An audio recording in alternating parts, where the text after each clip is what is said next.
এক গ্রামে ছিল এক দুষ্টু ছেলে। সে সারাক্ষণ দুষ্টুমি করত। কোনো কাজের সময় সে কাজ করত না, শুধু অন্যদের বিরক্ত করত। গ্রামের সবাই তার উপর বিরক্ত হয়ে উঠেছিল।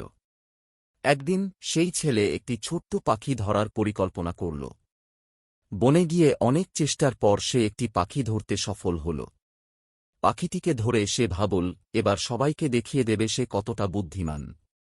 পাখিটি তার হাতের মধ্যে কেঁদে বলল, আমাকে ছেড়ে দাও। যদি আমাকে ছেড়ে দাও, আমি তোমাকে 3টি অমূল্য উপদেশ দেব। এই উপদেশগুলো তোমার জীবনে অনেক কাজে আসবে। ছেলেটি ভাবল, এই সুযোগ ছাড়া ঠিক হবে না। সে বলল, ঠিক আছে, বলো তোমার উপদেশ। পাখিটি বলল, কোনো কিছু হারানোর পর দুঃখ করো না। অবিশ্বাস্য কোনো কথা শুনে সেটাকে যাচাই না করে বিশ্বাস করো না। অসম্ভব কোনো বিষয় নিয়ে চিন্তা করে সময় নষ্ট করো না। পাখিটির কথা শুনে ছেলে পাখিটিকে ছেড়ে দিল। পাখিটি উড়ে গিয়ে একটি ডালের উপর বসে হাসতে লাগল।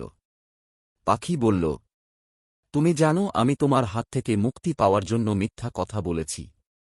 আমার পেটের ভেতরে বিশাল একটি হীরা আছে। যদি আমাকে না ছাড়তে, তাহলে তুমি অনেক বড় ধনসম্পদের মালিক হতে। ছেলেটি হতভম্ব হয়ে দুঃখ করতে লাগল। পাখি তখন মুচকি হেসে বলল, দুঃখ করার কি প্রয়োজন? আমি তো প্রথমেই বলেছিলাম, হারানো জিনিস নিয়ে দুঃখ করো না। ছেলে তখন বলল, তাহলে এখন আমাকে বলো, সেই হীরা কোথায়? পাখি বলল, তুমি তো দ্বিতীয় উপদেশও ভুলে গেছ। অবিশ্বাস্য কোনো কথা শুনে সেটাকে যাচাই না করে বিশ্বাস করো না। আমি মজা করছিলাম। ছেলেটি এবার মাথায় হাত দিয়ে বসে পড়ল। পাখি আবার বলল, আর তৃতীয় উপদেশ তো একদম ভুলে গেছ।